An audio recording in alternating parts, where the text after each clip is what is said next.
Hello, everybody. Welcome to Real Talk with Phillip Carter. I'm here with my main man, Alex Brown. How you doing, my friend? I'm good, sir. How are you? I'm doing well. I'm glad to be alive one more time. Listen, we have an exciting show. I got my pastor, one of my pastors, Pastor Tyrone Queen from the Mount Sinai Baptist Church. He's here. He's going to be sharing with us. I've got Reverend Bishop Evangelist Jeremiah Hicks, and his mom is with us. She's going to be joining us, First Lady Hicks. And also we got Brandon Felder from the Largo High School, Professor Brandon Felder. You know, in the black church, everybody has a name, Professor Brandon Felder. He'll be joining us as well. But before we do any of that, we're going to listen to this video by my group, Phillip Carter and the Sounds of Victory. It's called It's Now My Time. Enjoy.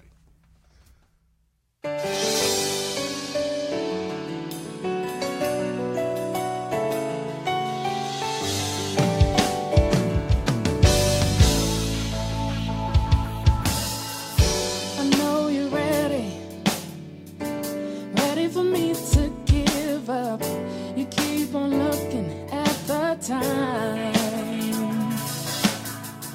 You want me under, so you can trample upon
Hello, everybody. Welcome back to Real Talk. I am Phillip Carter. Lord have mercy. I'm trying to remember my name today.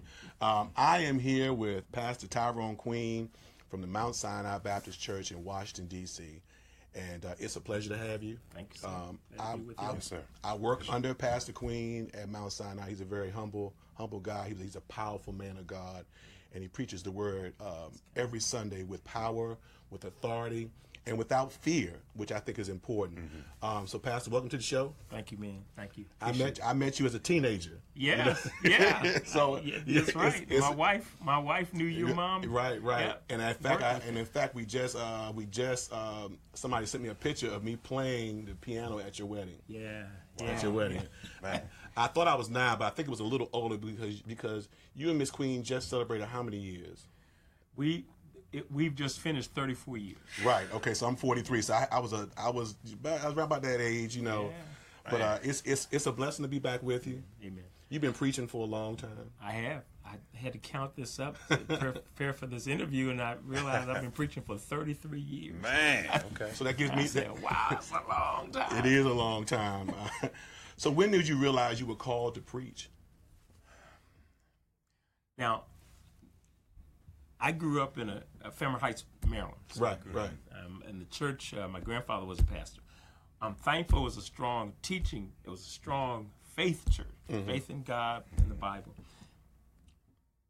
I don't remember a lot of strong preachers. Preaching that I was seeing was heavy on emotion and light on instruction. So while there was interest in preaching, I didn't see any models that I thought fit me. Okay. And so, so while I had an experience, I thought I may have been called as a teenager. Because I didn't see any models, I said, Lord must want me to teach, and that's it. It wasn't until I came to Mount Sinai after college and saw his style that connected excitement and instruction, and the light bulb came on for me. I said, wow. And so it was really and that was in '85. Okay. When I preached my initial sermon. He mentored me, told me to go pray about it, and I preached my initial sermon in '85. And so you served at Mount Sinai, and then you got called to Oakland I Baptist. served Mount Sinai. Pastor Durham actually pushed me. He does a great job pushing the young people. And so older man Arthur Preston, well known in Alexandria. I remember. I was sent over to help him. He was having some health problems, and so I was there for about 2 years, teaching and doing preaching twice a month. And then when he retired, they called me to pastor. I literally was learning as I went. Right. I was literally trying to figure it out as I went along. So you've been preaching 33 years now in 2018. If you had to go back and tell yourself something, at Oakland Baptist Church now, what would you tell yourself? First, I appreciate the graciousness of those people while I figured out what I was doing. Right. One of the things I've learned beginning there and also at Mount Sinai is,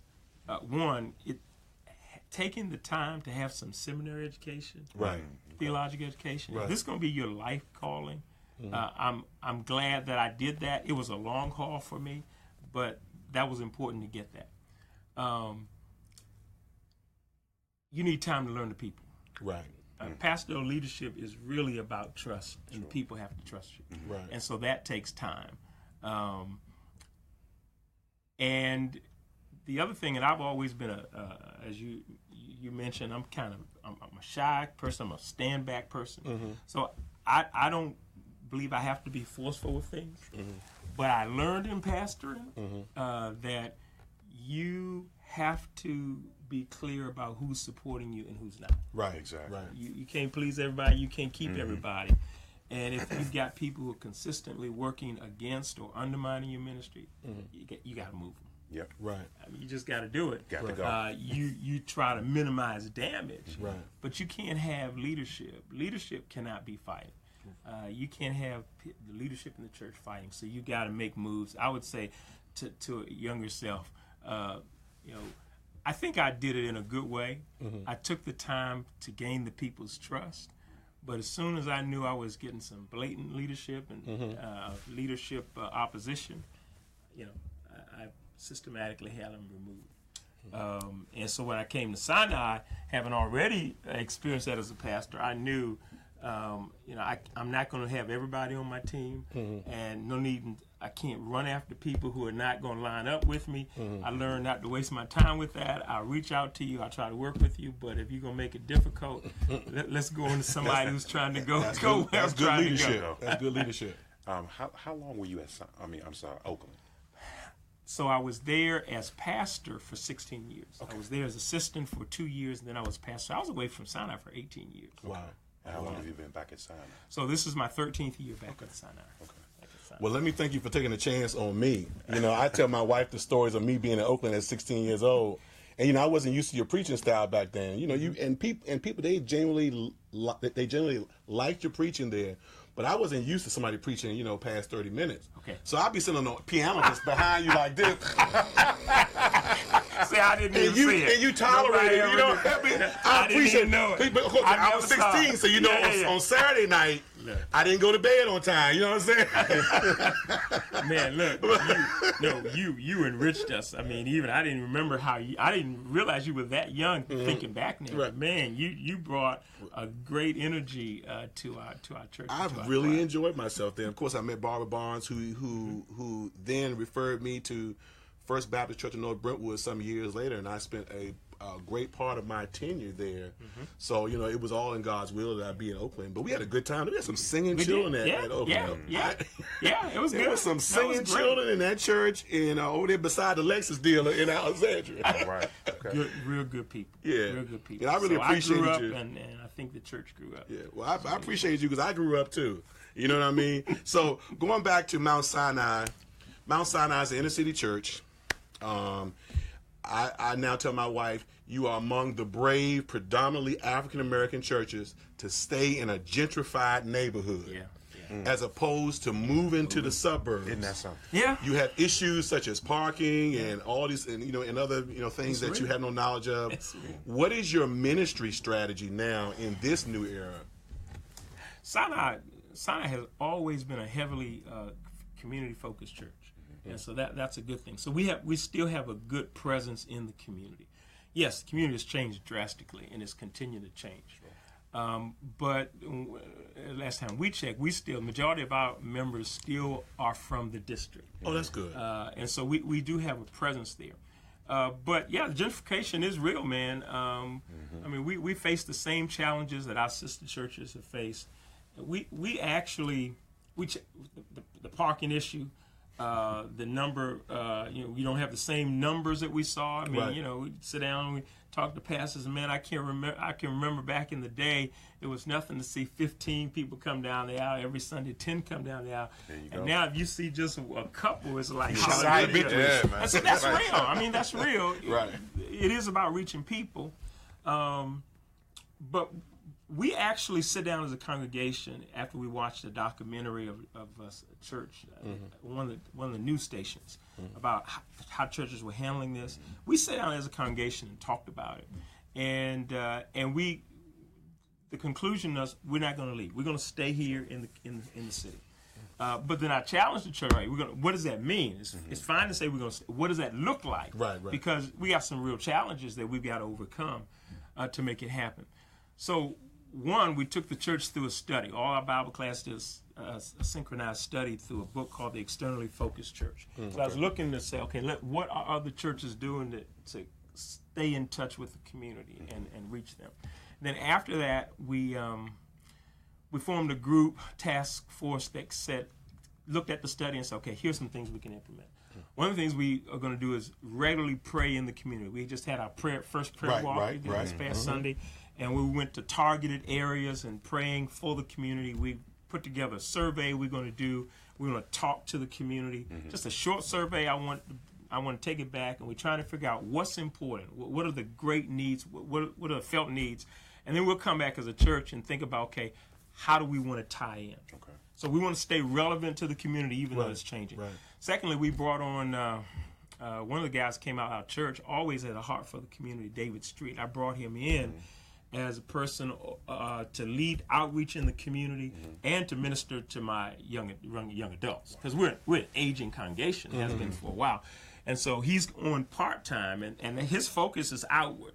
And so he's building relationships, because even if people are not interested in our faith, they may be interested in partnering and doing good in the community. Sure. And so that might be a bridge. And so we're going to try that. Parking, we've got Friendship Academy is 2 blocks away. So we have a relationship with them where they're allowing us to park. We have a church van busing, literally picking people up and bringing them to the door. So I say, hey, don't worry about parking. Come in, park your car in the parking lot a couple of blocks away. Van will bring you in. You can go in, get your shout on. We'll take you right back to your car. So you keep it positive. Right.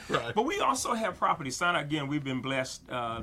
We own property across the street from our church. So it's about 7 or 8 row houses, I forget how many, that we're renting out. We initially were doing it to help people. Sure.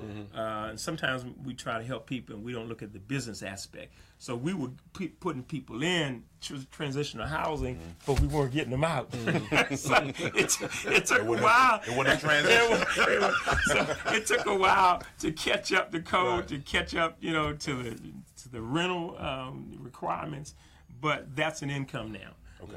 Where we're renting out those properties. And second, we're looking to rent out 2 floors in our educational building because they're not fully used. And I'm arguing, okay, we're big on tithes and offerings, but this property, all of this is given to us by God. Amen. And so if the educational building is mainly used on Sundays and Saturdays, but not used during the week, that's a waste. That's a waste. And so we just have to get people to help see that, because they didn't want to see it right. And initially, the church built the education building with the idea we want to serve the community. So I said, okay, y'all want to serve the community, and we got space we're not using. Why not rent it out? So we're in the process of doing that. Well, so those are multiple streams of income help. And then we got to keep preaching on. I do themes, on giving for a month. Do themes on evangelism. Because we got to keep it in front of us that, look, this is all of our job to reach our families and our loved ones. So we're going to work that strategy. So it's not lost on us.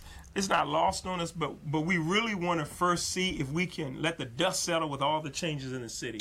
And let's see if we can continue to be effective there. So our plans right now is to stay. Now that doesn't mean I'm not open to us having a second location outside of the city in the future.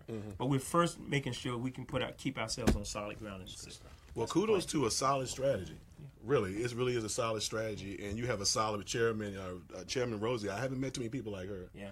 She really is solid. I've been blessed with great leadership. In fact, that's one of the things I would pass. That's also important. Note to yourself, as a preacher, not only finding people, as a pastor, young pastor, finding you can't deal with people who are opposed to you. You can't keep working with them. You got to move on. But secondly, you got to be intentional about mentoring potential leaders. Amen. I mean, that right off, my eye is always open. If I see people who are faithful, people who are diligent, people who are serving hearts, I'm looking to build a relationship or get somebody to bring them into a relationship where we can begin to encourage them and build them, because those are people who are leaders, and if you potential leaders, and if you train them up, man, let them go, they begin to take on stuff. And so that's important in growing a church. Amen. Let's have a little fun. Okay. I'm at Mount Sinai, you're at Mount Sinai. I came from a church with a preacher, at the end of his sermon, after he gave you 3 points, he was like, and now. As I get ready to close. Yeah, hooping. But that's not you. Now, it's not like I didn't. It's not like I didn't try at home in my study, because that's what everybody was excited about this. People get the congregation up. Didn't he say it? Didn't it? Okay. But you know what? It just wasn't me. I was like, that doesn't fit me. Right. And so, I thought about it. I saw that it tends to move some people, but it just wasn't me. Yeah. And thankfully, Pastor Durham, who was my mentor, he wasn't a hooper. Right. I mean, he was an exciting style preacher. Right. He was an evangelist at heart. But he was a teacher. Gotcha. So he had that balance of keeping it exciting but teaching.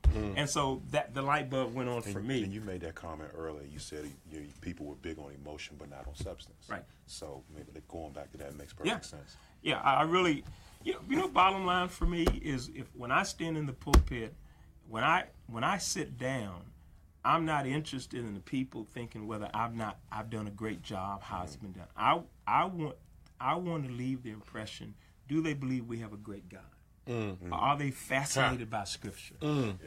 There's a quote from Gardner Taylor, late Gardner Taylor. Yes. And he talked about, to young preachers, the folly of trying to upstage Christ in his own house. Yeah. All the attention's on me. When I get finished, then I'm upstaging the Lord in his own house. I think there's a price to pay for that, and I don't want to pay it. 2 minutes left. That's heavy. Advice to young preachers who are just getting started, or young pastors who are just getting started. Oh, old pastors. How about that? Ministry is about people.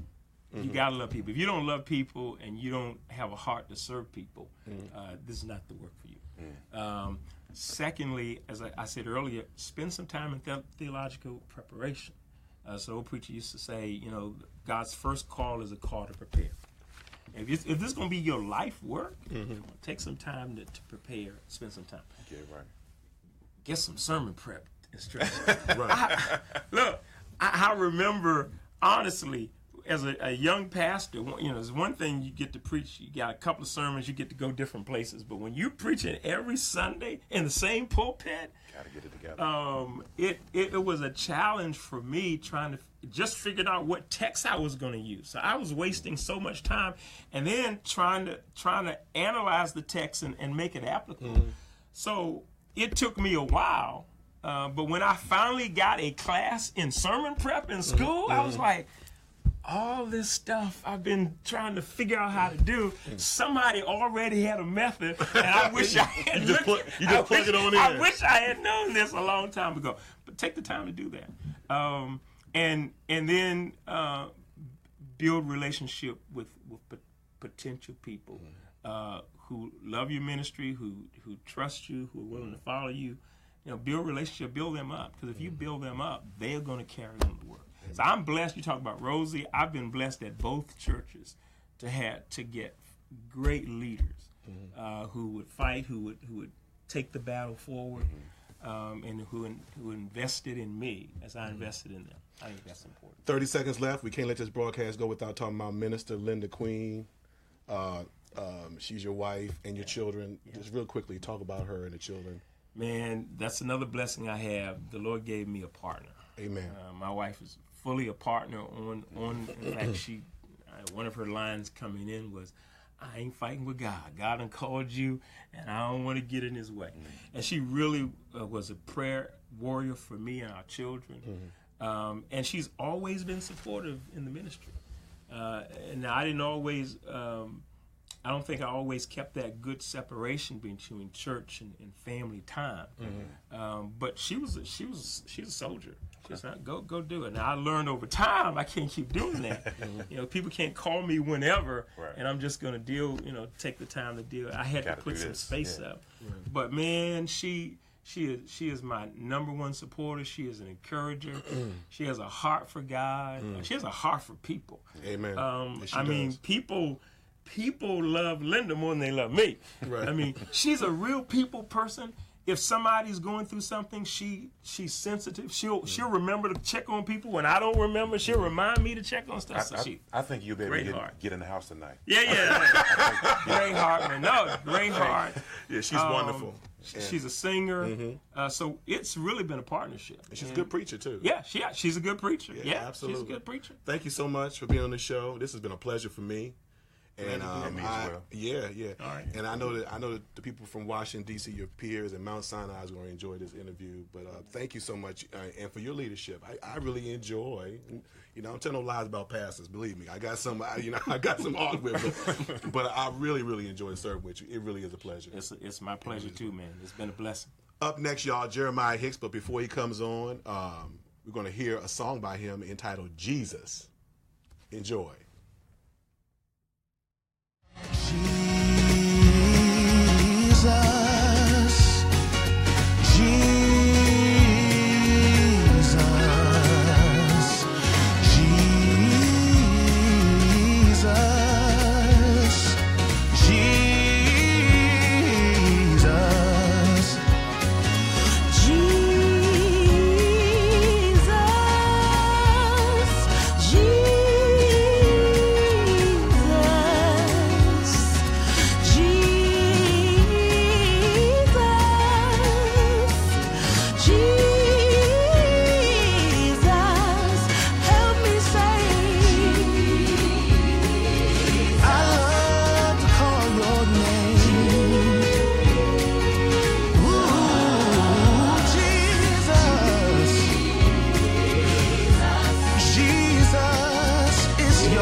Hello, everybody. We're back, and what a treat do we have in studio today. I have in my presence Evangelist Bishop, presiding prelate of the Washington, D.C. area, the Reverend Jeremiah Hicks, and First Lady, his mother, Tawani Hicks. I said that right. I'm so happy that myself. I don't know what I don't know what to do myself. But thank you for coming. Thank you, Jeremiah. It's a pleasure for having you. And we're gonna have your dad back. I'm gonna have your dad on the show at some point because this family here is a powerful family. Wow. Your brother. Yeah. Are there any more siblings? It's just your brother. Yep. All y'all have that Pinky. look. Yep. It's the forehead, It's the forehead. and the eyes, like look through your soul type of look. You know, is that Hicks? Wow. See you coming. That's You know what I'm everybody saying? says. And then your dad says, "Am I right about it?" Exactly. But man, listen, Exactly. you are one of the most phenomenal singers in this country. Wow. Forget about DMV area in this country. Wow. I haven't heard a voice like yours in a long time. You are an anointed artist. You're a fine young man, as they say. Wow. I'm 43 now. Like I say, you're a fine young man. You've really grown into your own. You're a wonderful preacher. Wow. And I'm sure she had something to do with this. But talk about your Absolutely. beginnings. When did you know that you could really sing? Wow. Well, I started at the age of 2. Mm-hmm. I found a love for music, and my parents saw that. They saw that, and they thrusted me and pushed me into music. And from then on, it's just history. I of course, I grew up watching Bobby Jones. Mm-hmm. Who didn't? If you're in gospel, you grew up watching Bobby Jones gospel. Show him some love. Exactly. And I would tell my parents, one day I'm going to sing on that stage, and I would say little things like that because I felt a connection to gospel music, and I felt a connection to being able to minister to people from that platform and to bless God. And the rest is history, and so, of course, my parents, they put me in piano lessons when I was a kid. Wow. My attention span wasn't too good, so I wasted their money for a couple of years. Right. But a lot of people don't know, I'm going to put this out here. My mom used to take piano lessons. Is that right? She used to take piano lessons, and see, she's not going to say too much about it. We actually, in our house, we have a piano that she grew up playing on. And so when I took piano lessons, she would sit there and help me figure out the notes. She doesn't do any of that right now, but yeah, my parents pushed me, and they saw that I loved music, and here I am today, still doing it.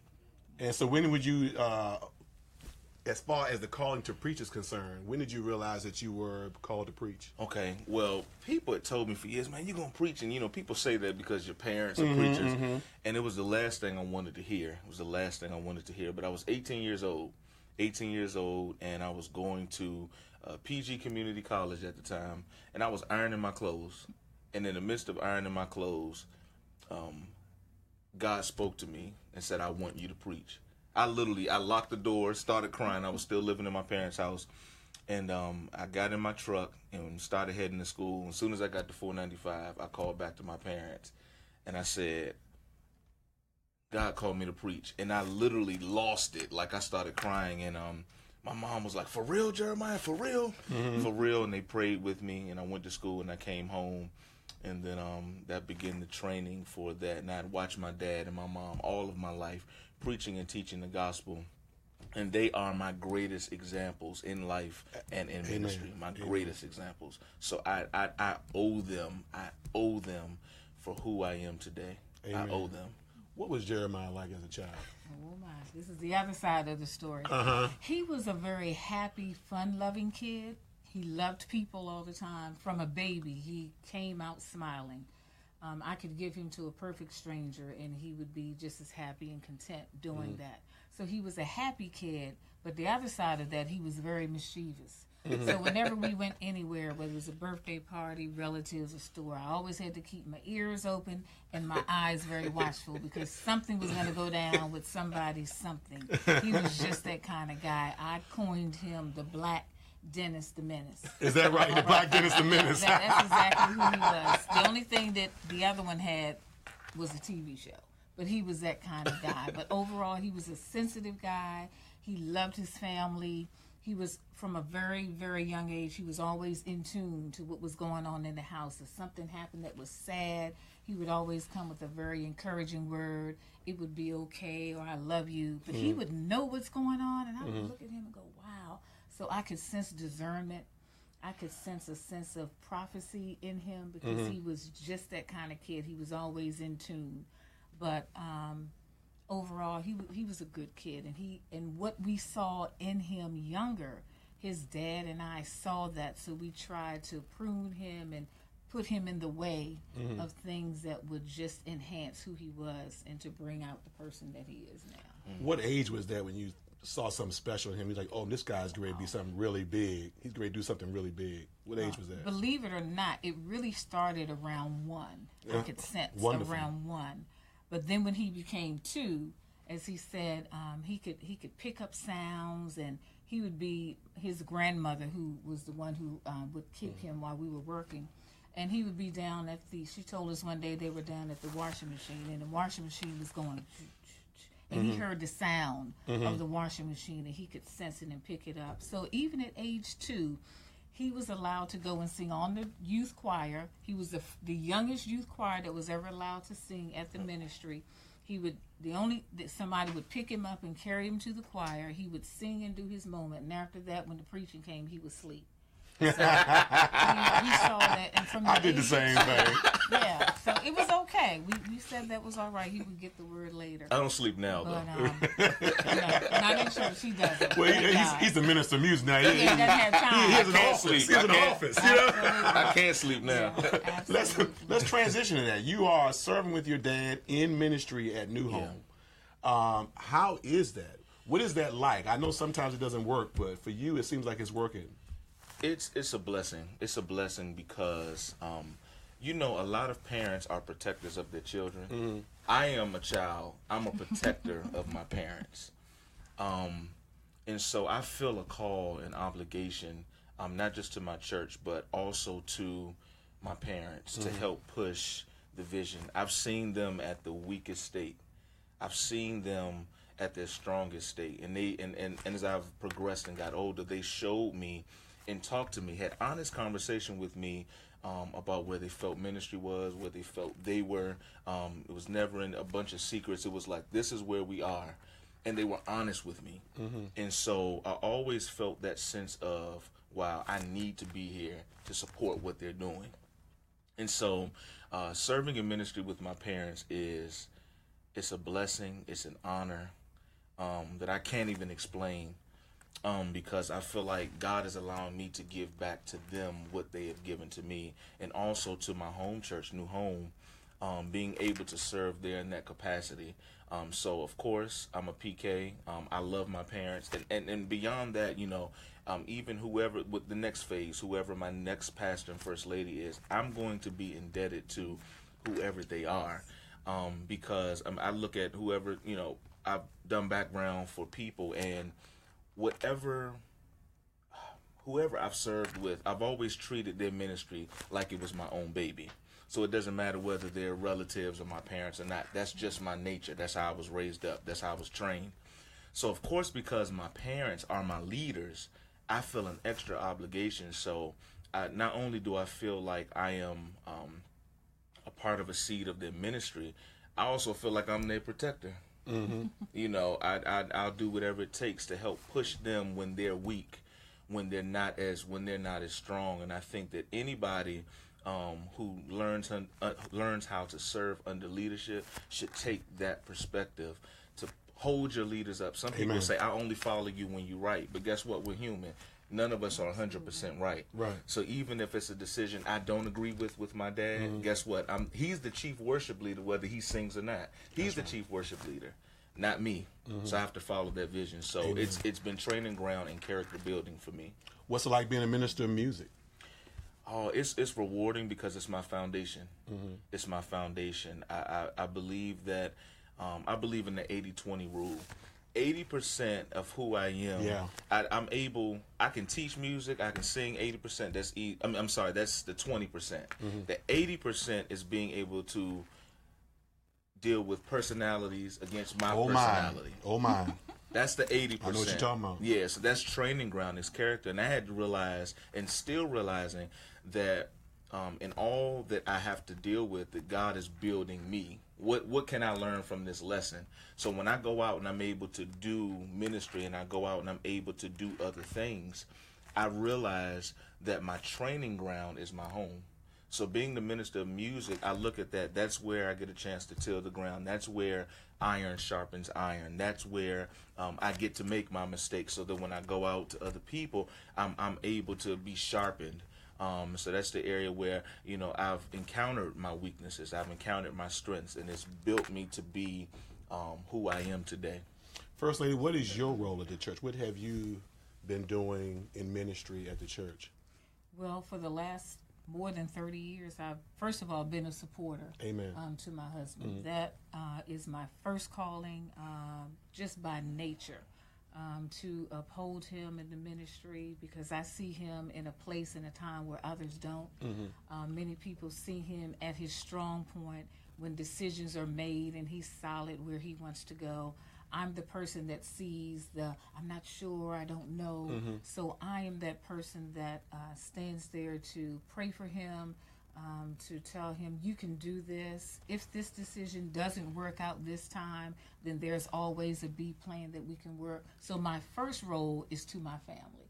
And I have always wholeheartedly, unapologetically, and still proclaimed that's the best calling ever, is to support. And I happen to have all men in my life, 3 men, and I support them wholeheartedly. There's very rarely a time that my husband is anywhere that I'm not there. And usually if I'm not there, it's because I was taking care of the babies or just really something that came up. So that's my first calling, and that's the first place that I have established in the ministry. And then too, through that, I found that God had given me a calling to be able to teach the word. Amen. And so that's what I do. I don't preach.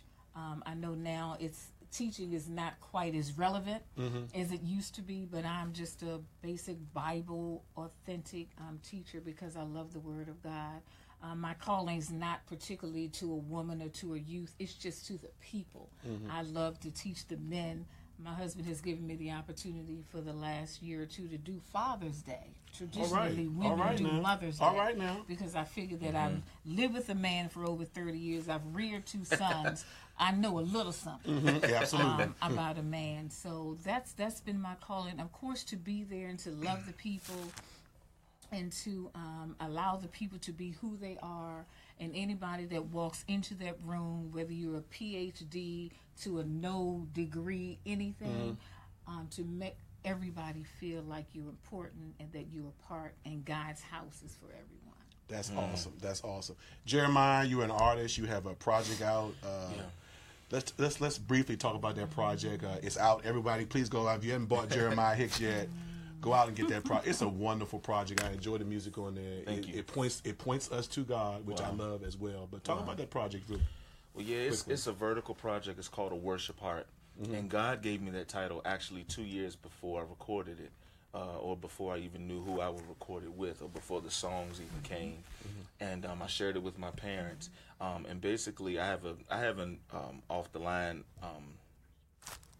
I guess, rendition of what that means. But a worship heart to me really is someone who is imperfect, that literally tries all they can to please God. That's pretty much what a worship heart is. It doesn't mean I'm perfect. I'm not perfect. I have a lot of flaws.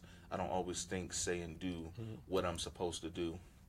But at the end of the day, I know that God's grace and mercy covers me. But not alone, there's an obligation and responsibility as a saved person, as a believer, as a worshiper, that I owe God my life. And so there are some things that I need to trim off, shave off, kill daily in order for God to be pleased. So I put this project out, A Worship Heart.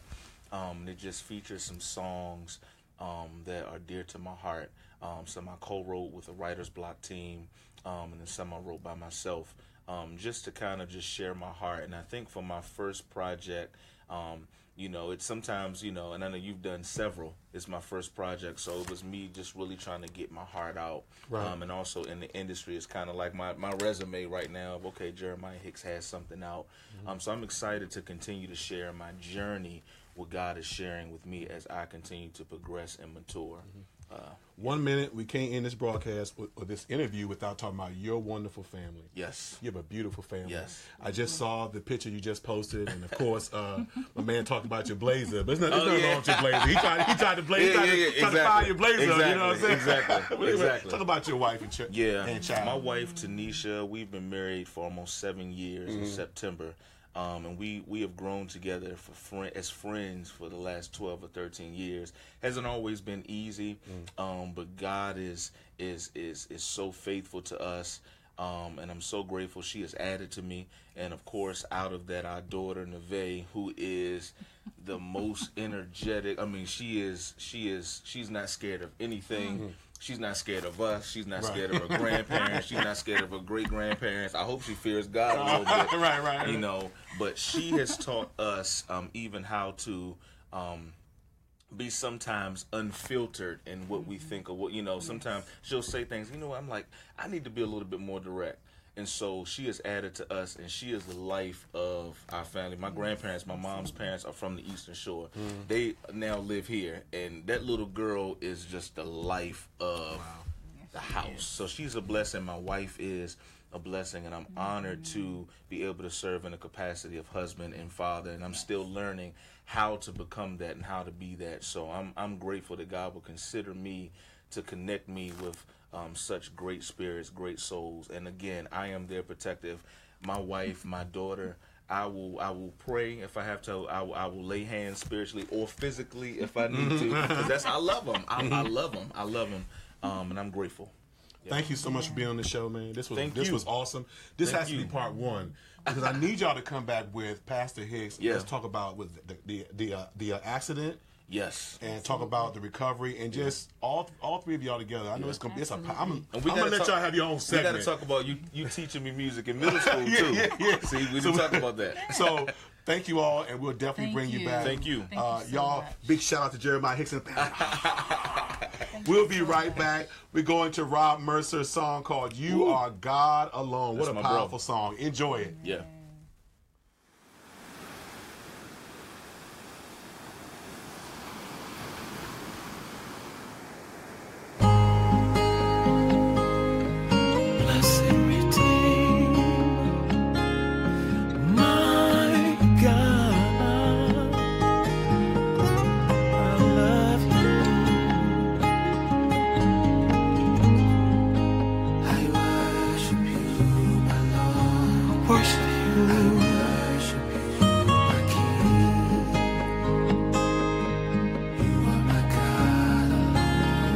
Completely sovereign, absolute rule, director of all things, none compares to you. Unlimited power, ancient of days, exclusive authority.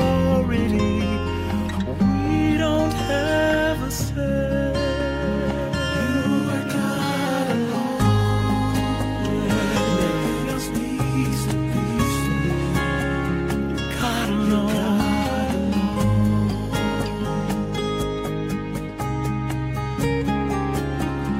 You are God alone.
The earth is the Lord's, and the fullness thereof, the world and they that dwell therein.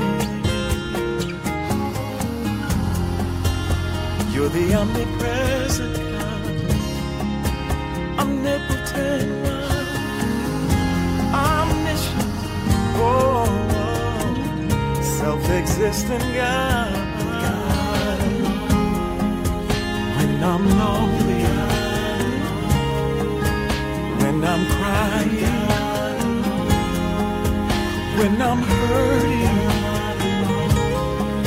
when I'm desperate, God, when I'm homeless, when there's no job, when there's no money, when loved ones die, you still God alone. Through earthquakes, floods and wars, God alone. God alone. We still know that you are God alone. God alone.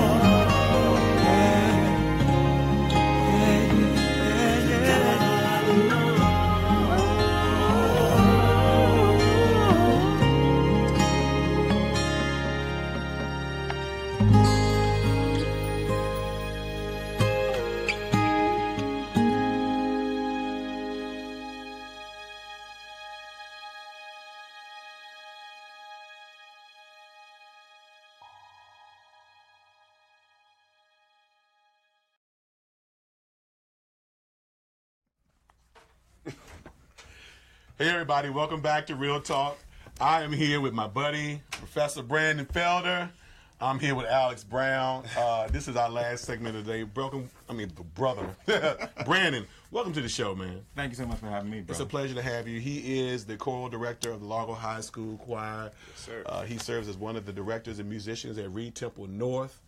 He has served other churches in this city like Bethlehem Baptist Church, Metropolitan Baptist Church, Alpha Street Baptist Church. I feel like getting in the key. He has served.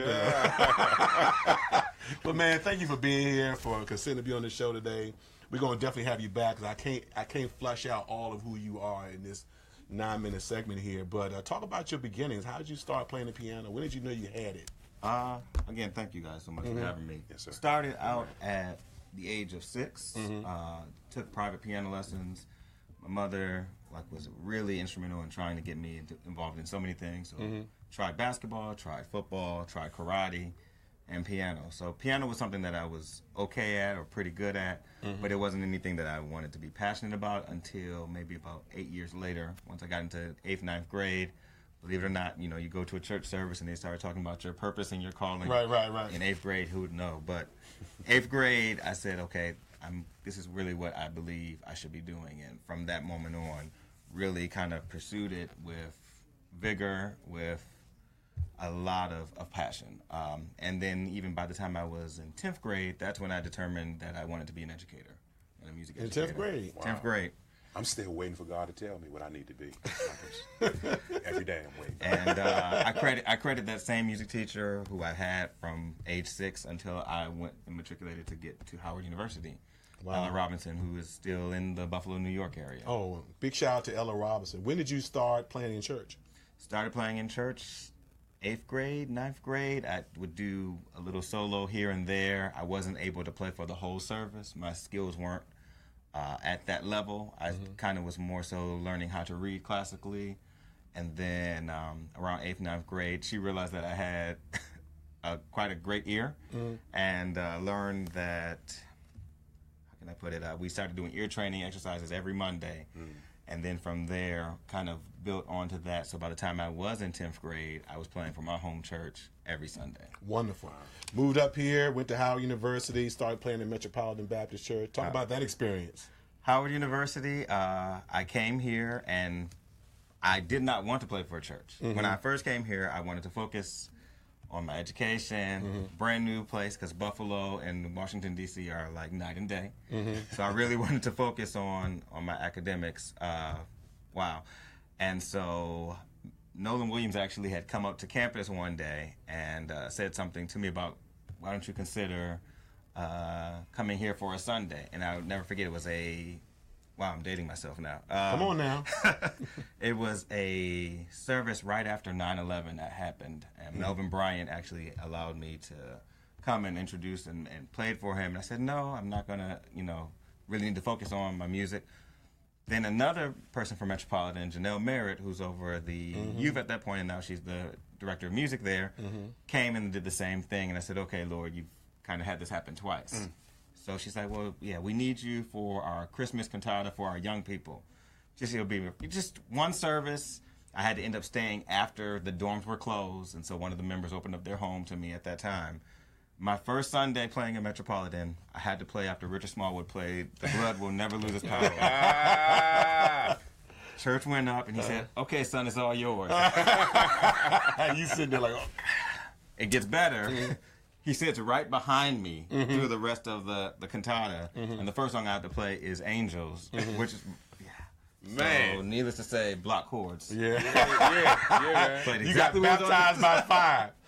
And Wow. so from that experience, it really helped to hone my my time at Howard, because it was a life application of what I was learning in theory class every Sunday. So it was secondary dominant having it. Wow. So just, yeah. Let's move on up. You started teaching, got your degree, went to Yep. Pullen. You served several years there.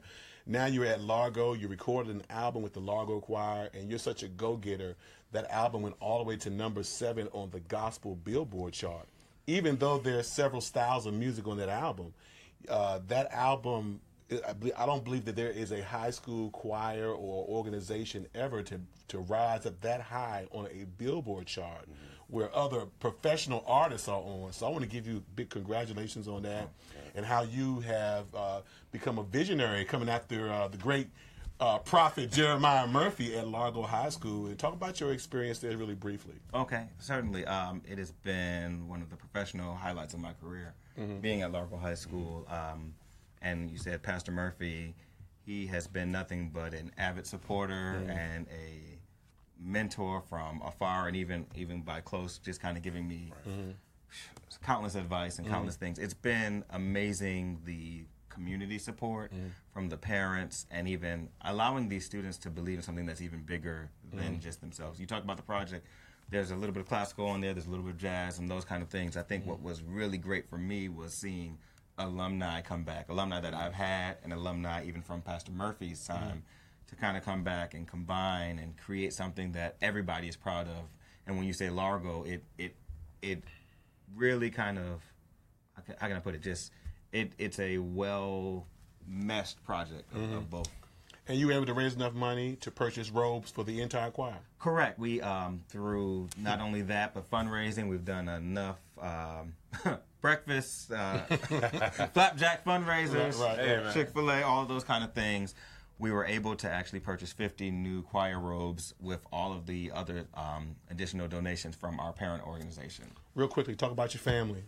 Family, my wife, beautiful wife of 11 years, Tanya Felder. Amen. How you doing, LaTanya? Hey, honey. See you later. And my 2 daughters. Let him in the house. Go ahead. He deserves it. You spoke a word. You spoke a word. My 2 daughters, Cadence and Olivia, they're 7. Well, I'm sorry, she'll correct me. 7.5 and 4.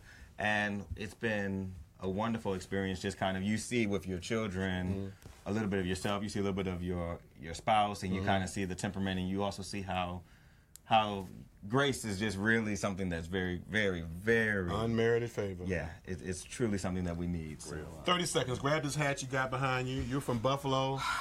He's a proud Buffalo Bills fan. we're gonna pray this year. We finally got past the curse of 17 years not in the playoffs. Finally made it this year. So yeah, we're gonna pray. We just lost our quarterback. The Lord's going to bless you with wisdom one day. With that being said, man, thank you so much for being on the show. We're going to have you back.